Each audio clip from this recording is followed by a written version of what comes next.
Hello, everyone, and welcome back to COD Banter, Backlog Banter's retrospective series of the Call of Duty franchise, alongside my first playthrough of each and every one of these games. That's right, I've never played a Call of Duty game before, except for the ones that we've all reviewed. And here we are today to talk about Call of Duty Modern Warfare 2. Yes, we are scumming for views. Yes, the reboot of this game is coming out in, a few months. The gameplay reveal is coming imminently tomorrow as of the upload of this.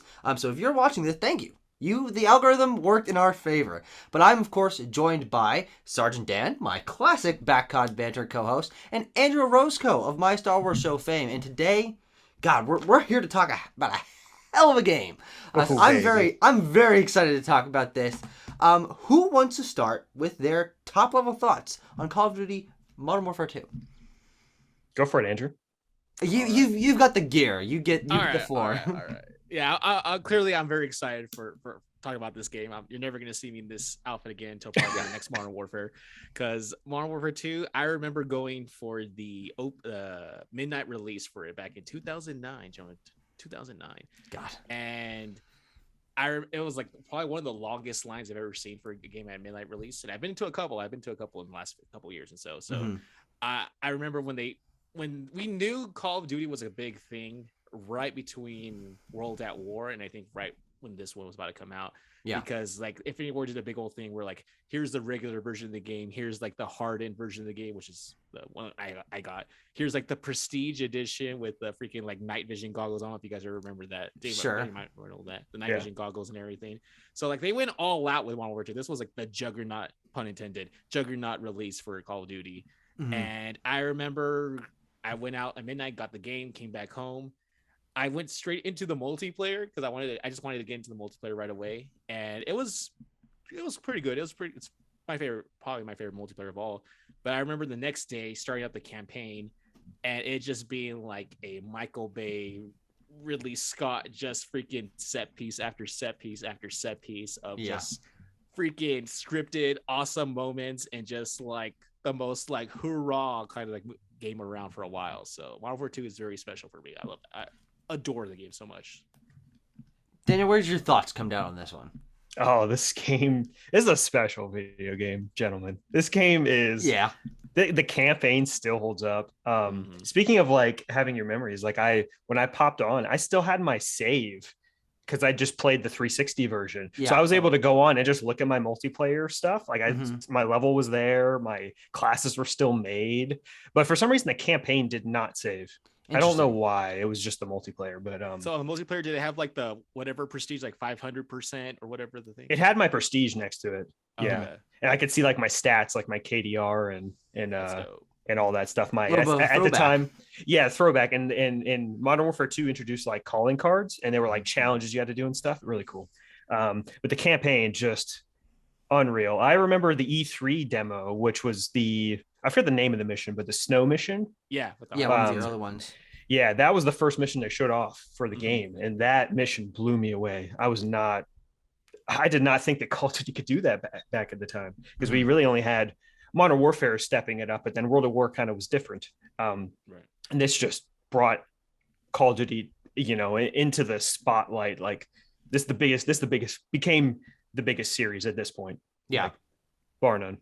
Yeah, and I can definitely, as someone who hadn't played this game before, frankly didn't know about the hype about this game when it was coming out. I was a little too young for that. And even in retrospect, I hear more people talking about the first game, I think, because it reinvented the series, as we talked about in our review. And that game, obviously very special. But I do think that the identity of Call of Duty becomes a lot more solidified here, as it is just fully action blockbuster. And frankly, that's why I enjoyed this game so much. I feel like it has such a strong identity. It is so confident in its pacing and in ideas. And I think Infinity Ward really stepped up their game here in terms of this game is just so incredibly polished and varied and visually stunning for a mid-generation PS3 game. Like I really think this is a fantastic game, and I'm surprised with how much fun I had with it. Yeah, I do want to add one quick thing real quick, just to get a little negative out of the way. Okay, that's fine. Because this was, and it isn't kind of what you're thinking too. This was also not only the kind of the rise of Call of Duty, but also kind of a downfall in a way. This was also the split of Vince Zampella and Adam West. They also had left after this game, the big split, and they went and found Respawn after this. Interesting. That was, I think that they had started to like maybe do a little bit with Modern Warfare 3, but there was not much. And look where they went, after this, but it was also a little bit of a negative at the time. Yeah, sure. Yeah, but that does not impact this game at all, because you can feel the creative vision building from Modern Warfare 1 to this one. Yeah. All right, so, man, there's a lot to talk about here. I really think that for me, the thing that sets this game apart from the other games that we've played, I think there are highlights in a couple of the past ones, but it is just the amount of set pieces in this, and the fact that they are so distinct. Andrew, I want you to go first. What is your favorite set piece or mission or moment in a mission in this game? And you can do multiple. There's plenty to talk about, but no pressure.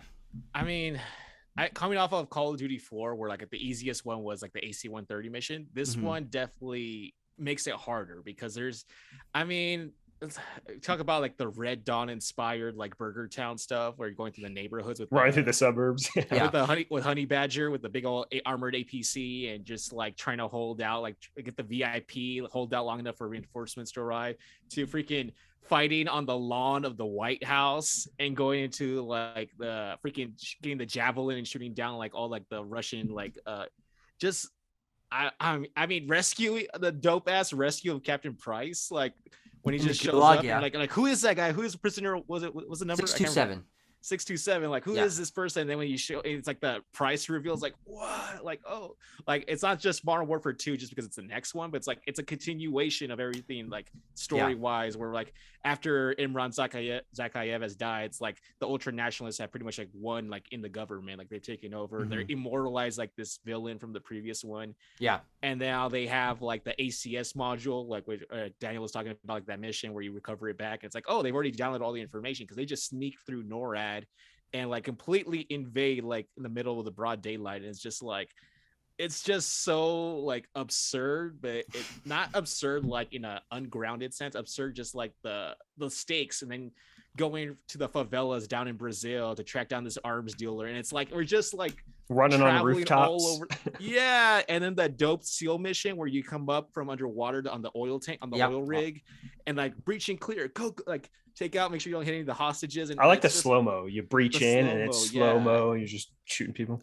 And like, one of my favorite ones, it's not my favorite one, but one of my favorite ones is the last one when you're in the airplane graveyard.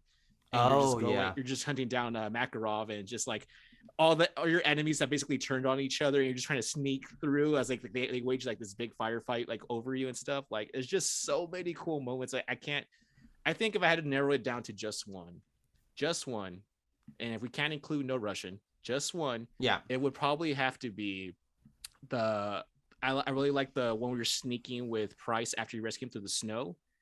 And then you get the UAV, and then he launches the nuclear missiles. I really out of the submarine. Yeah. Great moment. Daniel, any that stand out to you? Obviously, Andrew just went through a bunch of them. If you want to drill into any, I guess for like more of the shock version of it, I think No Russian is probably the most memorable thing of the campaign overall. And if we're going to get, I guess, a little spoilery, I think absolutely that's what this is for. Yeah. The biggest moment, I think, is the big twist, right? Where you actually see, oh, wait, Shepard's just the bad guy. Yeah. And he just straight murders you and Ghost, just dead. He was quick about it too. One shot, gets what he needs and leaves. I think that twist really was impactful. Getting Price back, like, come on. I love that as soon as you see him like kill that guy in slow motion, and then he immediately like punches Roche in the face. He comes for you. Exactly. Yeah. So what kind of name is so? Yeah. They only know him as McTavish or whatever. No Russian. I really want to know what you think, Tucker, of No Russian, because it was very important moment in gaming at the time. certainly very heated. I think that is frankly the only thing that I've really heard talked about this game in terms of the larger cultural context. Is I always heard about this Call of Duty mission where you're killing civilians, and it's just out there in the ether of people being mad about it or interested in it. And I come down much more on the side of I find it very interesting. It's obviously in there for shock value, and it isn't something that I would not have designed a game with a sequence like this in it. But I do think that there is something very interesting about interactivity in games that this does bring up. Is like, okay, you're being put into this scenario that I do think, might feel a little bit thematically disconnected from the rest of it, because you can skip the mission, you can go through it without shooting anyone. So like there's a few elements that I think are pros and cons, but in terms of just you as a player in a scenario where you would not want to do anything, like it's shocking. It's a very unfortunate situation, but I think it also puts into context like the complexities of modern warfare, and whatever your character's name is at the beginning who was put into this situation. Private Allen. What is it? Private Allen. Allen. That's right. The fact that you have to go undercover and you're trying to get close to Makarov and all this stuff, like it is interesting in the way of how it provides an extra layer of complexity to the horrors of warfare in the modern day. So I don't love the mission. It's not the most memorable thing for me because it isn't quite as bombastic, and I think maybe it goes on a little too long. You are walking very slowly. It takes a while to go, but in terms of conceptually and what it sort of does thematically and does for gaming and interactivity and stuff, I think it's very important, and I'm not down on it at all personally. Any thoughts from you two? Tucker? Did you shoot Tucker? I was interested to see what would happen, and I really think that it is an impressively harrowing sequence in the way that the civilians react, and some of them will start dragging the bodies of others, and the other guys that you're with will start picking them off one by one. I thought that was a very interesting sequence. Yeah, and then the end where he takes you out. Exactly. Yeah. I remember when this game came out, and I think I want to say probably about a week after release or so is when I started seeing some of the news stations kind of run with that part about No Russian, where it's like, oh, this game, and because even back then, like games were still like, you think of teenagers, like gamers, you're teenagers, right? They didn't have like the modern of how 20s, 30s and stuff.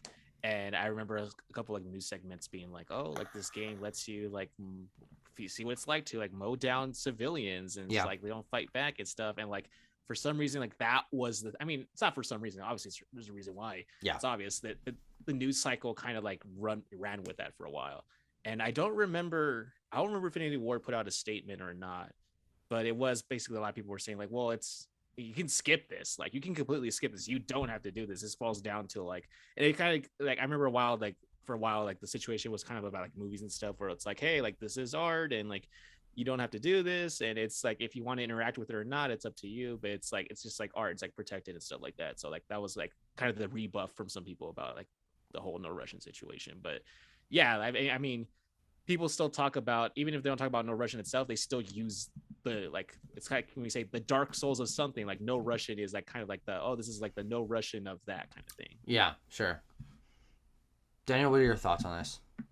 I know that you said it wasn't impactful. I still think that today it's still pretty impactful for me. Sure. I do like the mission. I think that it shows that what these villains are willing to do. Mm-hmm. And I think that you being there, I think it was necessary for the story, but I understand it. Maybe it was too long. Maybe have it a shorter sequence, not really controllable. Maybe would have helped with a lot of the news stories. You're actually pulling the trigger. But if it was more of a cutscene and your character's just there and it's 30-second cutscene, maybe it wouldn't really be as talked about. But I liked it, and it I was in high school when this happened, so I kind of saw all the news reports as well, and it definitely affected me. My mom never really said anything at the time, so she was fine with it. She never asked me about it, so I guess it really never affected her. And she always knew I was playing online games for so long that she never really questioned that. But I like the mission. Yeah, It certainly is maybe the most interesting part of this game, and sort of its place in gaming culture and history. But I do think when I said that it wasn't very impactful to me, that isn't to mean that killing civilians isn't emotionally impactful. It isn't that it shows the lengths to which the villains will go to. But in terms of what I'm looking for in the memorability of one of the missions, I do think that is a little bit lower because it is slower, because I do think it goes on a little too long. But comparing it to something like the mountain sequence where you're doing the snowmobile chase down the mountain, and or breaching the doors in the couple of sections where you do that, like that to me is what makes this game special and what is so memorable. So I think that for me, Andrew mentioned the airplane graveyard mission, which is close to the end. I think that is another one of my favorite missions in this game and memorable moments, because it combines the sort of theme about the complexities of modern warfare and the fact that these two sides that you were fighting against, or where they were on your side for a little bit, like they're all fighting and you're just sort of going through all these planes that are crashed and stuff. It does that thematically very well. It is, I think it is well lengthed in terms of how much time it takes you to get through it, and also it does something that this game I think does than any of the other past games, is the maps here are so large and complex, and that's one of the greatest examples of it. You feel like you can really just dodge around any corner and keep going, and it's hard to feel the like boundaries of the maps in this game, which I think lends a sense of scale to this game's missions that is really, really fun. The music, Tucker. The music. I was gonna, I was gonna get there. I've been talking about Giacchino and Call of Duty 1. You got the homie. Come on, the legend Hans Zimmer. Come on, the music is unreal in this game. Thank you, Andrew, for saying it. Yeah, when Tucker was talking about the grave, when he's talking about the airplane graveyard, I was waiting for him to say the music. He did say, like the music, like Tucker, like the music that just like plays during that last section where it's just like so like sorrowful and like dramatic, and you're just like the freaking we call it the Black Company, right? They call Black Company the Shepherd's people.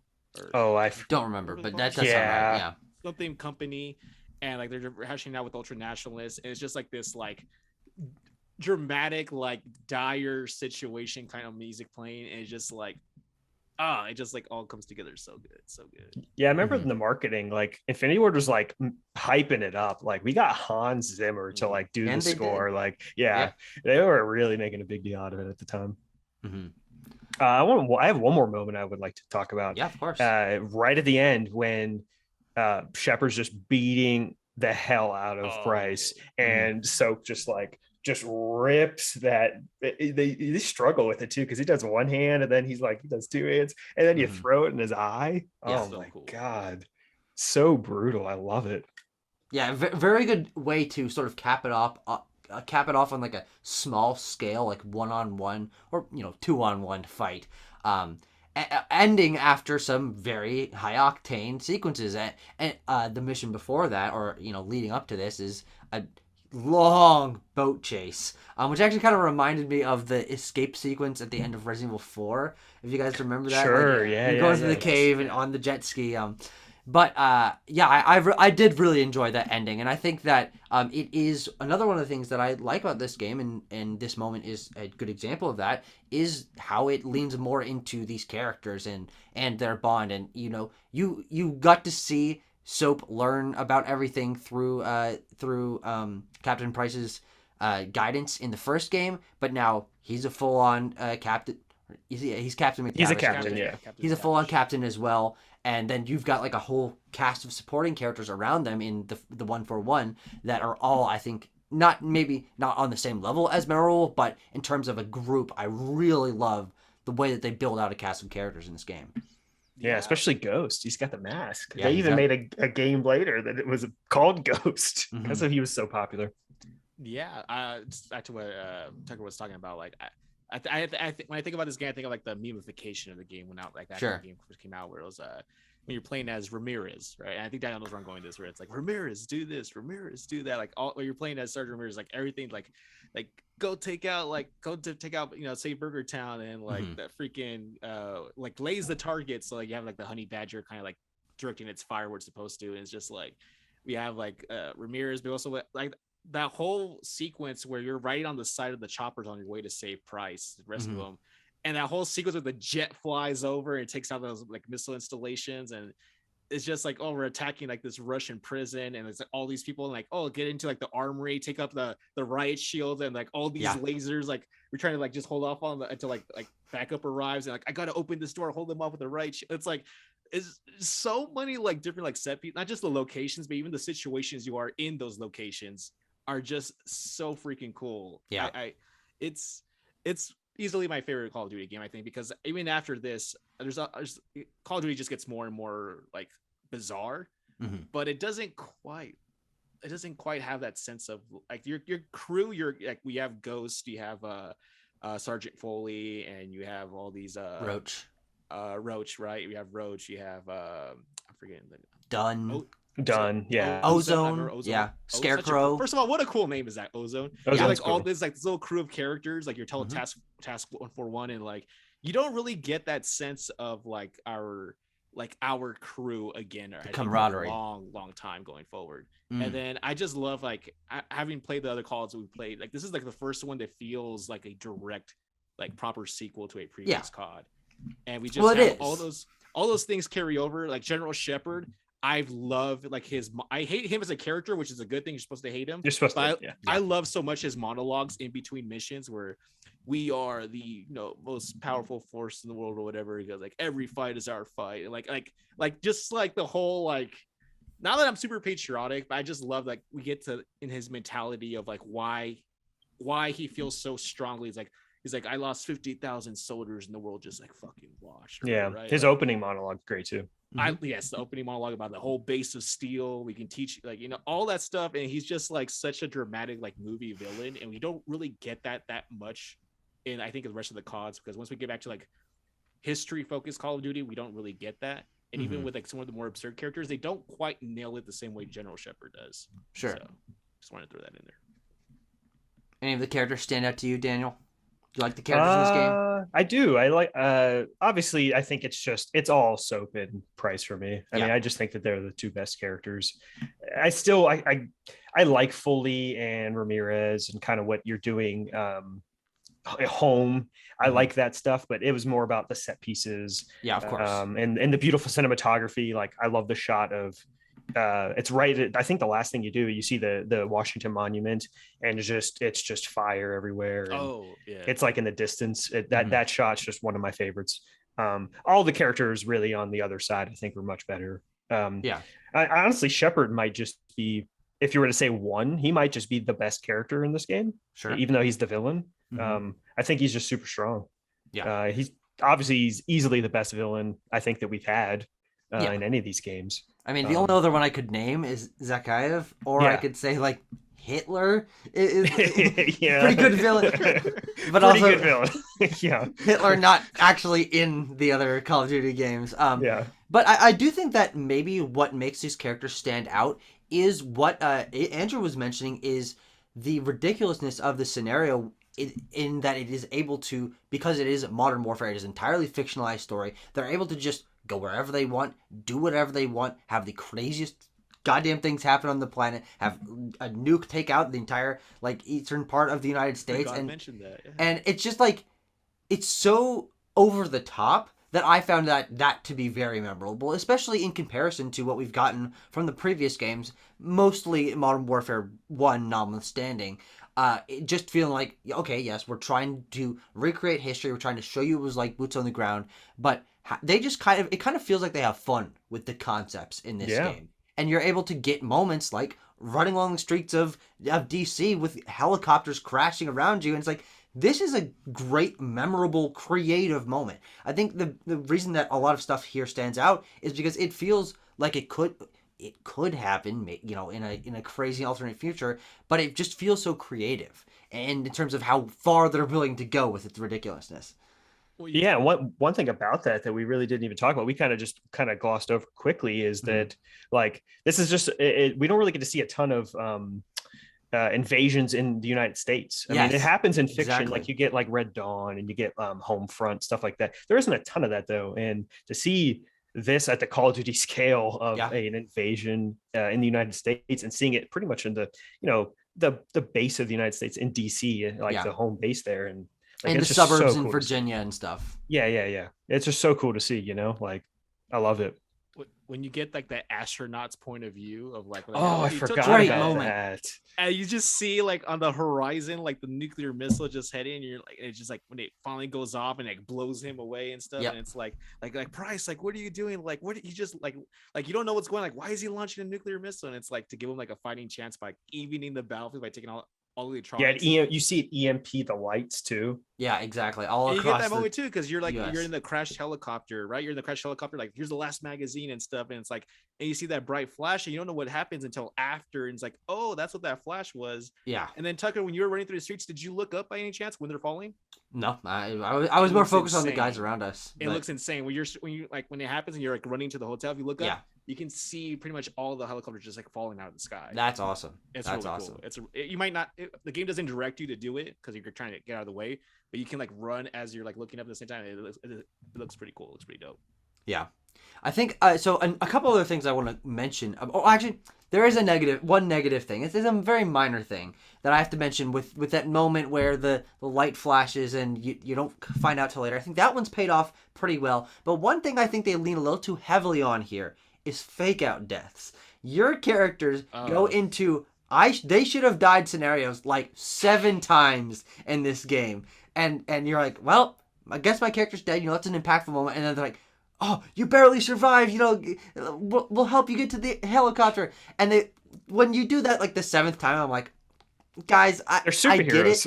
I get it. I know you want to have like big stakes at the end of each of these missions, but it does kind of get cyclical at a certain point. That's fair. But I do think that a couple other things that I want to mention about this, which I do think also put it above the other games, a couple other smaller things, is this game's so much more colorful than every other game in the series up to this point. When you're running around the suburbs of the United States, there's greens and there's yellows and the favelas and like all these things are so colorful that it makes it feel more vibrant and alive. And like I'm more interested in believe in these maps because they aren't as drab.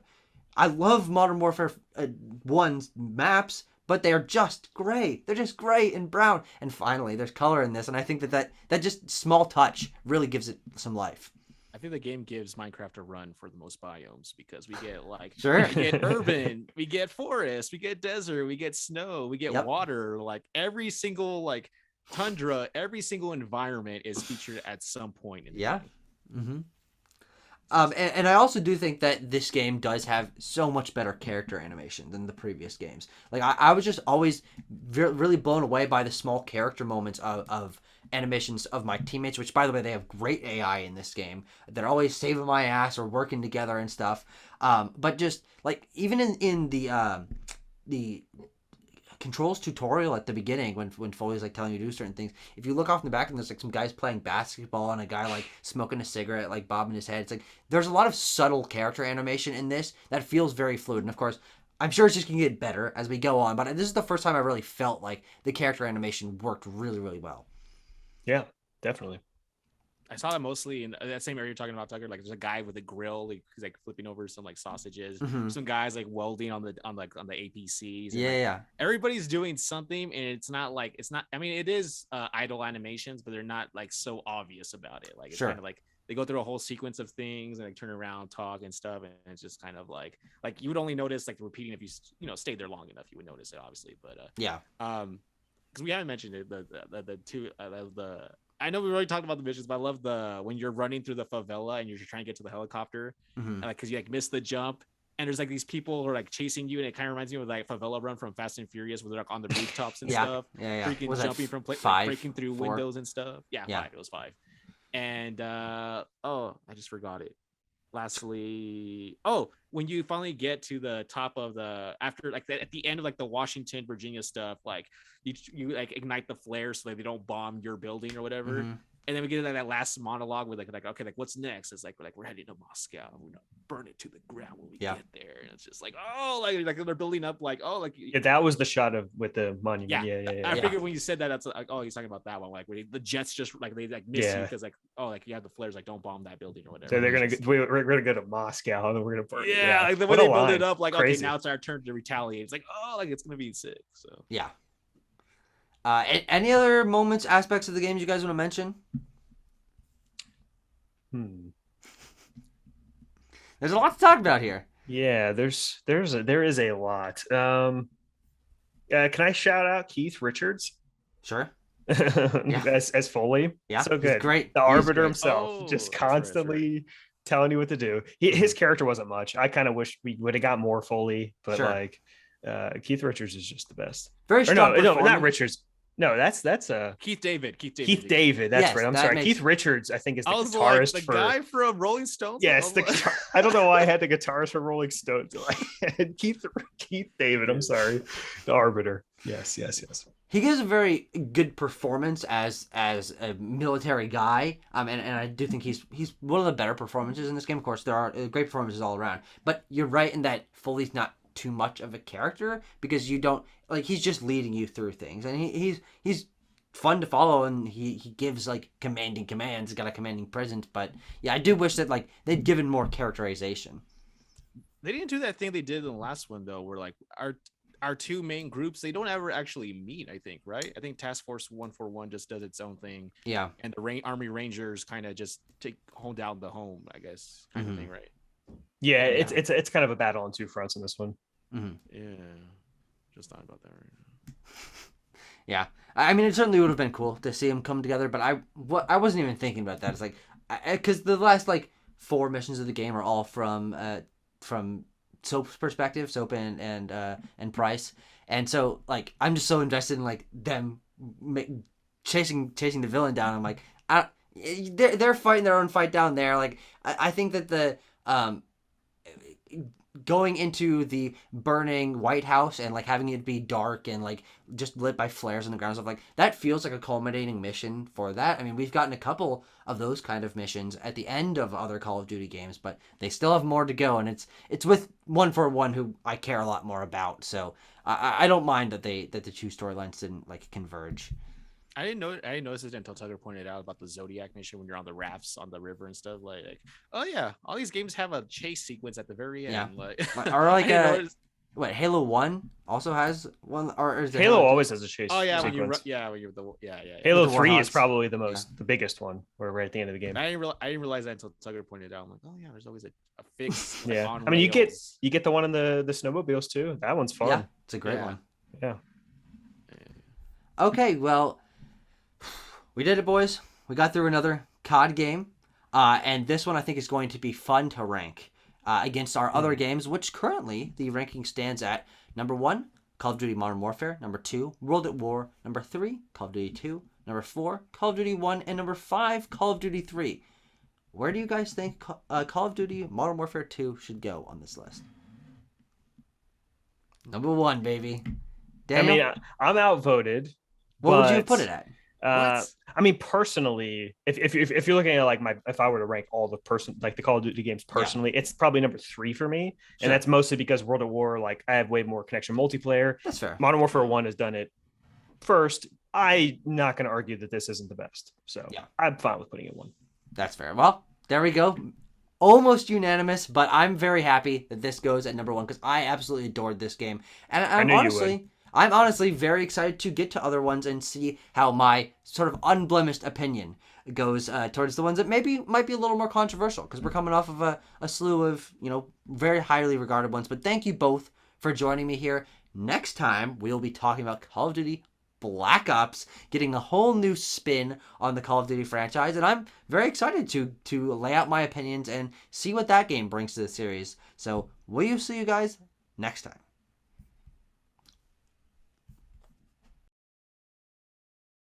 Everyone ready? Everyone cool?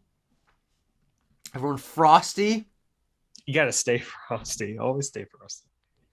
I just got normal water. I'm just not even cool. Mine's like room temperature. Frosty, so I'm trying to show you. Yeah, no, yeah. You're the one staying frosty. You've got the proper gear on too, so. Yeah.